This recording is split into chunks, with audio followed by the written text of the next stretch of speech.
अस्सलामुअलैकुम। मोहम्मद अज़हर सिद्दीक अपने programme match news के साथ हाजिर खिदमत है।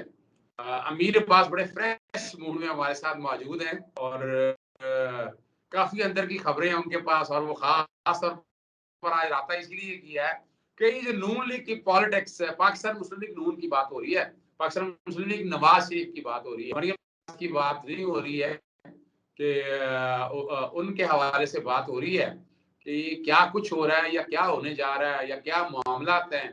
और खास तौर पर सबसे शहबाज शरीफ जो इतने अरसे से नहीं, थोड़ी सी पॉलिटिक्स को अगर देखा जाए कि कुछ अरसे के लिए नवाज शरीफ, कुछ अरसे के लिए शहबाज शरीफ, कुछ अरसे के लिए मरियम नवाज, ये वाकई कोई सियासत हो रही है या वाकई कोई तोड़ फोड़ का शिकार है? ये मैं खुद कहने की बजाय ना अमीर अब्बास से पूछना चाहूंगा। जी अमीर अब्बास, आप क्या कहते हैं ये सारे मामले में?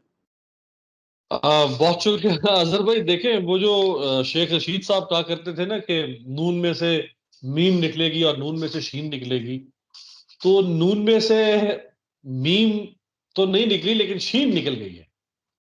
जो बाकी सही। नून है वो खुद नून मीम बन गई है, क्योंकि नवाज शरीफ की जो लेगेसी है ना पॉलिटिकल, नवाज शरीफ साहब के 4 बच्चे, 2 बेटे और 2 बेटियां। उनकी एक बेटी जो अस्मा नवाज है, वो उनके अपने कुछ बीमारी के मसाइल भी हैं और उनके अंदर कोई पॉलिटिकल अक्यूमेंट नहीं है। उनके जो दोनों साहबजादे हैं हसन और हुसैन, उनके अंदर कोई political acumen, political intellect, political charisma बिल्कुल 0/0। तो एक बेटी बचती है मरियम नवाज। अब अगर अल्लाह ने उनको मरियम नवाज की सूरत में एक बेटी या बेटा ना दिया होता तो नवाज शरीफ की लेगेसी खत्म थी। और ये बात मैं नून लीग के एक सेनेटर की जबानी, जो इस वक्त भी सेनेटर है, मैं आप मेरी उनसे कुछ दिन पहले इस बारे में बात हो रही थी कि नवाज शरीफ की लेगेसी क्या है, तो ये जब मैंने उनसे आर्गुमेंट किया तो उन्होंने कहा बिल्कुल ठीक कह रहे हैं, अगर ना होती मरियम नवाज तो नवाज शरीफ खत्म था।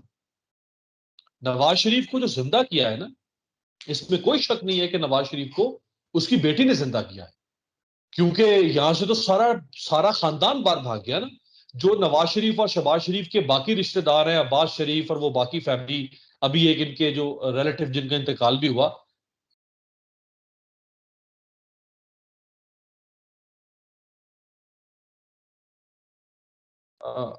आपको सिग्नल आ रहे हैं? कट रही है मेरा जी ख्याल जी है। जी जी, अब बात आ रही है। अच्छा, हाँ फ्रीज हुआ बात आ हुआ रही था है। जैसे। हाँ, आप बात करें। अच्छा, तो जो इनके बाकी रिश्तेदार हैं वो पॉलिटिक्स में उनको इन्होंने आने ही नहीं दिया। एक इनका जो रिश्तेदार था आबिद शेर अली, वो भी पाकिस्तान से बाहर भागे हुए हैं। बाकी ये बट फैमिली जो सुहेल जिया बट वगैरह, वो भी कोई उनका पॉलिटिकल वो करिश्मा नहीं है।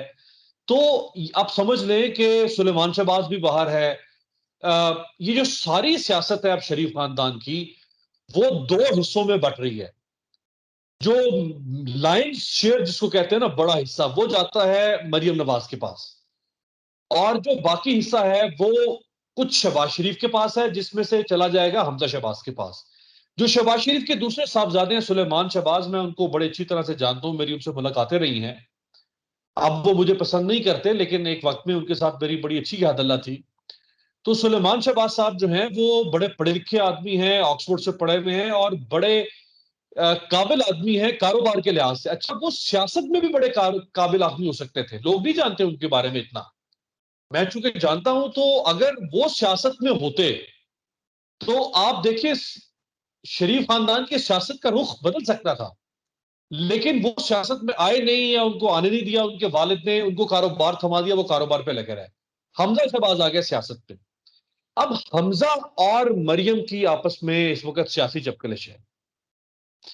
अच्छा, मैं आपको बताऊं कि हमजा शहबाज साहब ने एक बार कैप्टन सफदर साहब को थप्पड़ मारा था। अच्छा। जी। और जो इसके ऐनी शाहिद हैं, जिन्होंने मुझे बताया, वो इस वक्त इमरान खान साहब की कैबिनेट में भी हैं। अच्छा जी, नाम जी बता जी देना जी। जरा, नाम नहीं मुझे नहीं, यूं बता ना देना। करे, यूं ना करे, यूं ना करे। इमरान खान साहब भी कैबिनेट में है। उनके सामने हमजा शहबाज ने कैप्टन सफदर को एक जमाने में थप्पड़ मारा था। तो ये है, यानी मरियम नवाज के साथ इनके ताल्लुकात फैमिली के खराब रहे, शहबाज शरीफ साहब की फैमिली के। तो असल में मैं ये सारा कुछ बताने का आपके देखने वालों को मकसद ये कि ये दो लोगों में आके अब पॉलिटिक्स सिमट जाती है, एक हमजा शहबाज है, एक मरियम नवाज है। अभी पिछले आपके मैंने वीलॉग में मैंने एक बात कही थी जिसको बाद में मीडिया ने बहुत उठाया है, लोगों ने सवाल भी किए हैं। मैंने आपको कहा था आज से कुछ 10-15 दिन पहले, ईद से पहले, कि ये यानी आजाद कश्मीर में इलेक्शन हो रहा है और जनरल इलेक्शन है, 45 सीटों का इलेक्शन है, और नून लीग का सदर गायब है शहबाज शरीफ, एक जलसे में नहीं गया। और हमजा शहबाज जो ऑपोजिशन लीडर है पंजाब असेंबली में, वो भी नहीं गया। अब ये सारी बातें मीडिया कर रहे हैं ना कि क्यों नहीं गया शहबाज शरीफ, क्यों नहीं गया हमजा, क्यों नहीं गया। मैंने ये 2 हफ्ते पहले इशू आपके वीलॉग में उठाया था। अच्छा, एहसन इकबाल जी, एहसन इकबाल साहब ने एक दलील घड़ी है शहबाज शरीफ के ना जाने की कि जी उनकी कमर में दर्द है और वो पहाड़ी इलाके हैं और वो पहाड़ी इलाकों में नहीं जा सकते, फलाना ढकाना। अच्छा, यही शहबाज शरीफ जब इक्तदार में थे, ये हालात खराब नहीं थे, तो हर वीकेंड पे ये और इनके भाई मरी पहुंच जाते थे पहाड़ी। वो मरी कितने, वो कितने डेजर्ट थे यानी पहाड़ी वो लगता है वो पहाड़ी मैदानी इलाका है इनके लिए। हाँ, यानी कवर अप स्टोरी है ना भाई। मानो कि यार पार्टी में दरार पड़ गई है, भतीजी और चचा में दरार पड़ गई है, फटा हो गया है, और सारी पार्टी लगी हुई है आजाद कश्मीर के इलेक्शन में धांधली के शोर मचा रही है। नून लीग का सदर, उसने ट्वीट तक नहीं किया, धांधली हुई है। सारी पार्टी थले रोला पा के बैठी है, सदर कह नहीं दिया कि धांधली हुई है। जो प्रेस कॉन्फ्रेंस होती है धांधली की, अच्छा भाई वो कैंपेन नहीं कर सकते थे, जलसे नहीं कर सकते थे, तकरीरें नहीं। हमने तो जो शहबाज शरीफ को देखा है वो ऐसे जोशीले थे, माइक उड़ा के रख देते थे, याद है आपको? बिल्कुल याद है। वो यही है, वो यही को जलसा कर रहे थे। पाकिस्तान में भी जो हल्के थे ना, हल्के थे ना, यहाँ भी तो इलेक्शन हुआ है ना, कोई यहाँ जलसा कर सकते थे, वो इधर कर लेते कोई। अच्छा, कोई प्रेस कॉन्फ्रेंस ही कर लेते, जलसा ना करते, प्रेस कॉन्फ्रेंस। वो ऑपोजिशन लीडर है या पूरा उनके पास चैम्बर है असेंबली के अंदर, रिसोर्सेज हैं, या प्रेस कॉन्फ्रेंस कर लेते। अच्छा, प्रेस कॉन्फ्रेंस नहीं। अच्छा, आप देखिए पहाड़ी रास्ते, भाई 2 रास्ते हैं मुजफ्फराबाद के। एक रास्ता मरी से वो जरा चले, पहाड़ी रास्ता मुश्किल होगा। एक रास्ता है मोटरवे से, ये जो हजारों मोटरवे है, जो खुद भी है सामने बनाई, जिसकी हम क्रेडिट लेते हैं। तो हरीपुर तक मोटरवे, सादिया के बालाकोट है, और बालाकोट से गड़ी हबीबुल्ला से गुजर के मुजफ्फराबाद है, वहां से चले जाते हैं। बिल्कुल ऐसा है। अच्छा, हम कौन सा कह रहे हैं कि मियां साहब जाके जलसे करेंगे केल में, वादिय नीलम में, अड़ंग केल में, वहां जाके जलसे करें एलओसी के पास। भाई मुजफ्फराबाद में कर लेते जाके ज्यादा। नहीं, उसके अलावा मेरे पास और देखना, चले मान ले कश्मीर में तो जितना मर्जी कर, ओ भाई ये बिल्कुल आपके करीब सियालकोट था यार, सियालकोट में क्यों नहीं जैसा किया आपने? अब उसका क्या जवाब दें? सियालकोट में बिल्कुल सही, मरियम नवाज ने किया ना वहां पे जलसा, क्या सियालकोट में मरियम नवाज ने जलसा किया, शहबाज शरीफ भी कर लेते। अच्छा, अब उसके ऊपर एक आर्गुमेंट भी है, मैं आपको यहाँ पे मैं देख ले, ये हमने कोई ना आपने ना मैंने, हमने कोई झोल नहीं छोड़ना डिस्कशन में, अपने एनालिसिस में कोई ये ना कि फॉल्टी एनालिसिस है। अब जो आपने और मैंने बात कही है कि जी यहाँ पे मरियम नवाज ने जलसा किया सियालकोट में, शहबाज शरीफ ने क्यों नहीं किया, तो आपके देखने वालों में से जो थोड़ा बहुत जानने पढ़ने वाला बंदा है वो ये एतराज उठा सकता है कि शहबाज शरीफ जो हैं वो एमएनए हैं और ऑपोजिशन लीडर हैं, और अगर वो यहां पे जलसे में जाएंगे तो इलेक्शन कमीशन का एतराज होगा। सवाल उठ सकता है ना? बिल्कुल बिल्कुल बिल्कुल। ठीक है, तो उसका तरीका बहुत सा था ना कि आप अपने लोगों को मैसेज देना चाहते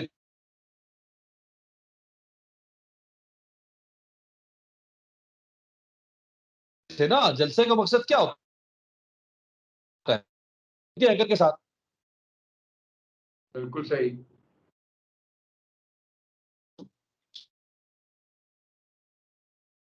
चार चहीते एंकर है ना, एक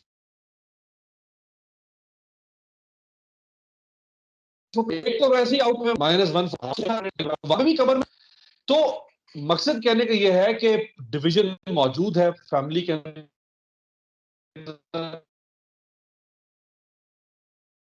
अच्छा, अब जो शहबाज शरीफ भाई, अगर मुझे सदर बनाया हुआ है बराए नाम, अच्छा बेचारे शहबाज शरीफ वैसे ही सदर है अजहर भाई, जैसे नवाज शरीफ ने ममनून हुसैन को सदर बनाया हुआ था।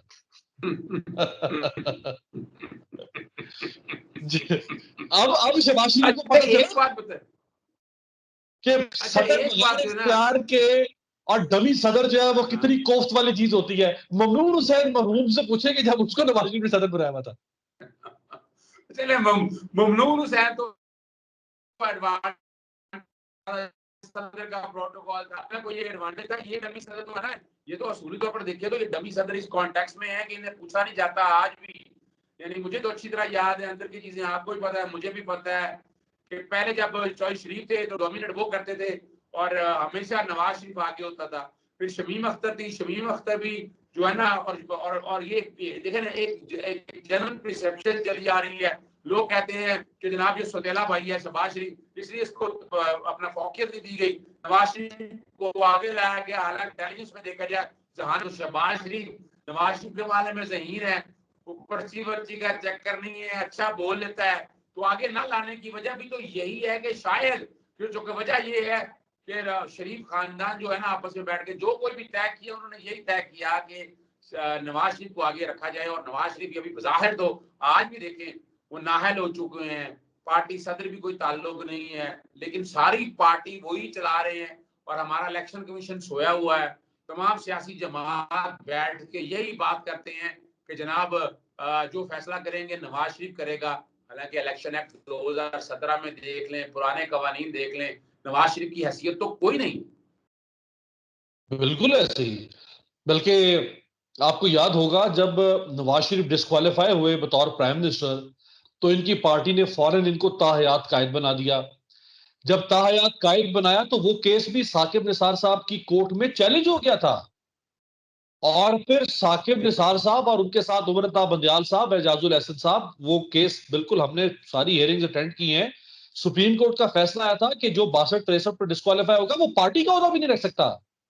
ये कोई पार्टी कायद वायद नहीं है भाई, ये खुद साख्ता गढ़े में इन्होंने अपने तौर पे, इनकी कोई कायदी का कोई हैसियत नहीं है। अच्छा, फिर आपको याद होगा जब नवाज शरीफ साहब डिस्क्वालीफाई हुए तो भाई आपका भाई पंजाब में चीफ मिनिस्टर, उसकी बड़ी लेगेसी है, आप कहते हैं जी बड़ा कामयाब चीफ मिनिस्टर है, बड़ा जबरदस्त एडमिनिस्ट्रेटर है, बड़े काम किए हैं, तो आप शहबाज शरीफ से वहां पे इस्तीफा दिलाते और लाके उनको प्राइम मिनिस्टर बनवाते, यहाँ पे कोई अपनी सीट खाली करवाते, इलेक्शन लड़वाते, उनको प्राइम मिनिस्टर बनवाते। आपने शायद अगर नवाज को प्राइम मिनिस्टर बना दिया, भाई को नहीं बनाया।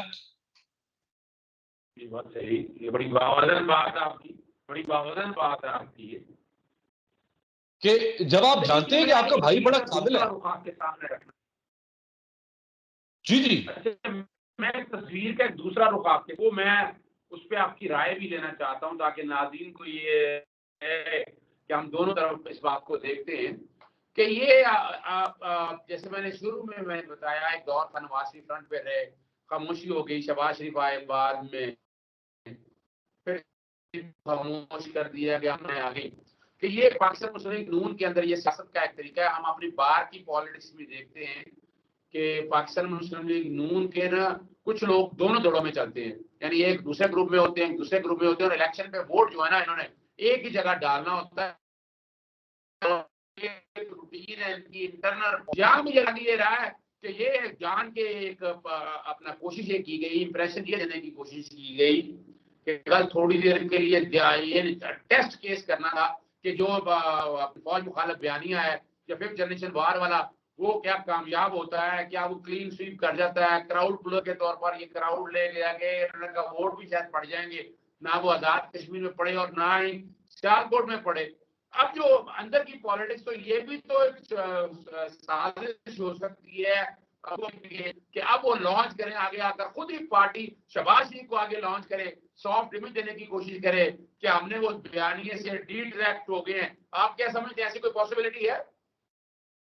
देखिए मेरा नहीं ख्याल। अजहर भाई, अगर आप नवाज शरीफ साहब को जानते हैं, उनकी बेटी को जानते हैं, वो जिस हद तक, जिस एक्सटेंट पर चले गए हैं ना, वो वहां से रिट्रीट, पसपाई इख्तियार करने को तैयार नहीं। वो किसी भी सूरत में ये मानने को तैयार नहीं। उन्होंने दरअसल ये धूल उड़ाई है, उन्होंने धुंध उड़ाई है, गर्द उड़ाई है अपने केसेस को का रुख बदलने के लिए।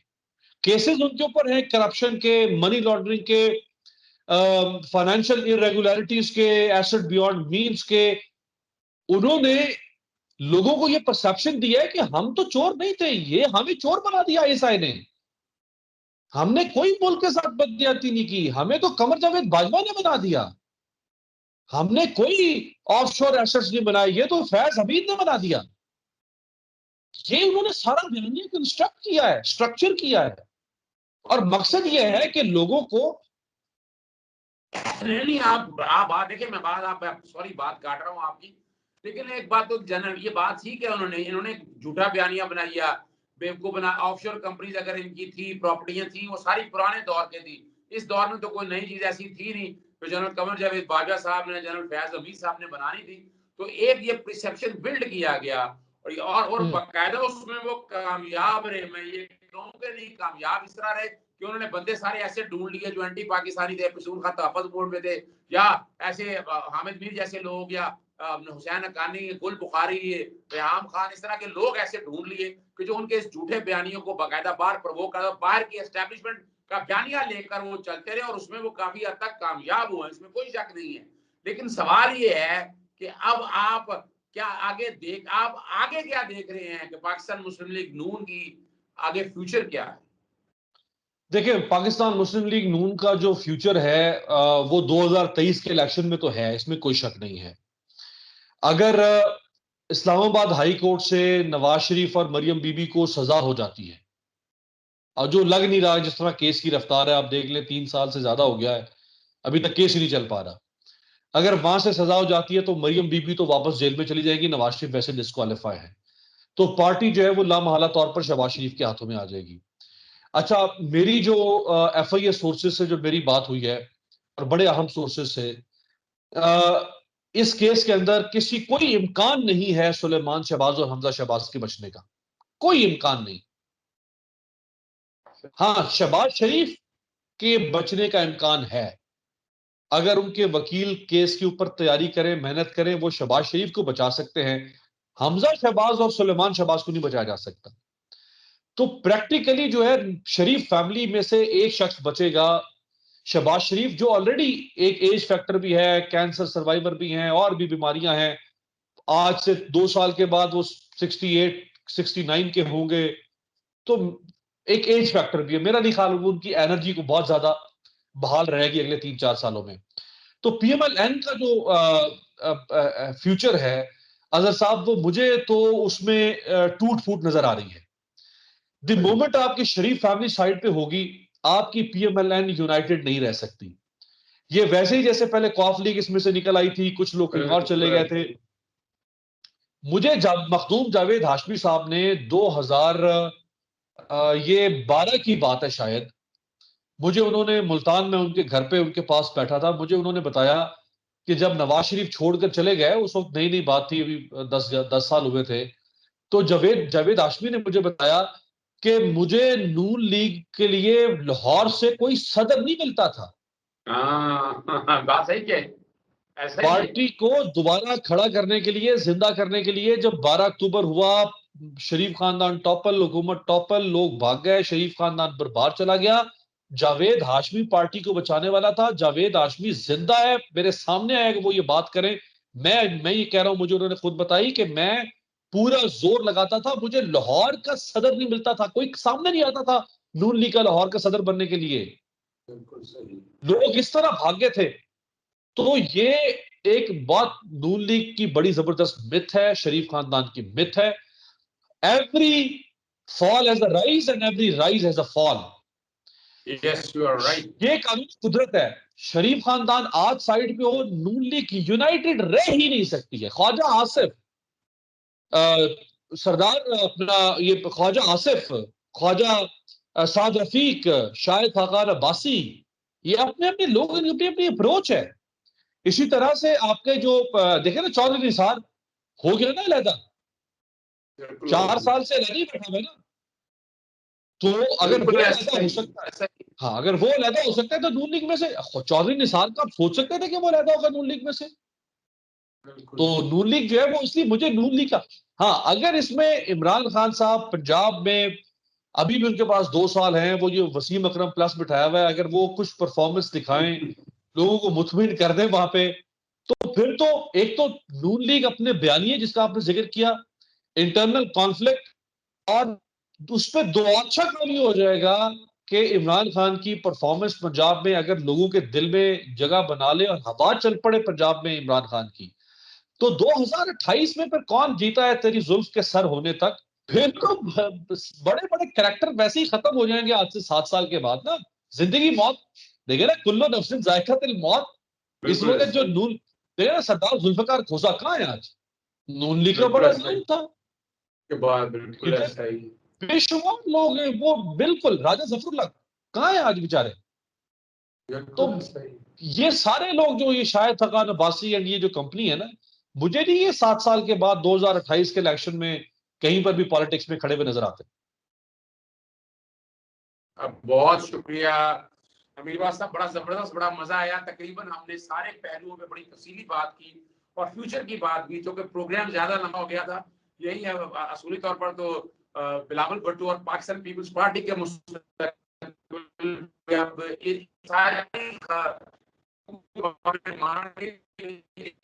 दोबारा इंशाल्लाह गुफ्तगू करेंगे, जिसमें पाकिस्तान पीपल्स पार्टी या बाकी सियासी जमातों का पीटीआई के मुकाबले में या पाकिस्तान तहरीक इंसाफ के मुकाबले में 2023 के इलेक्शन में क्या होगा, जो सामने नजर आएगा। इजाजत चाहेंगे नाज़रीन, मुझे और अमीर अब्बास को इजाजत दीजिएगा। कमेंट जरूर कीजिएगा, कुछ सवाल जवाब हो, कोई स्पेशल चीज कुछ स्पेशल प्रोग्राम के हवाले से आपको राय लेना चाहते हो तो हम हाजिर हैं। इजाजत दीजिएगा। अस्सलाम वालेकुम, अल्लाह हाफिज।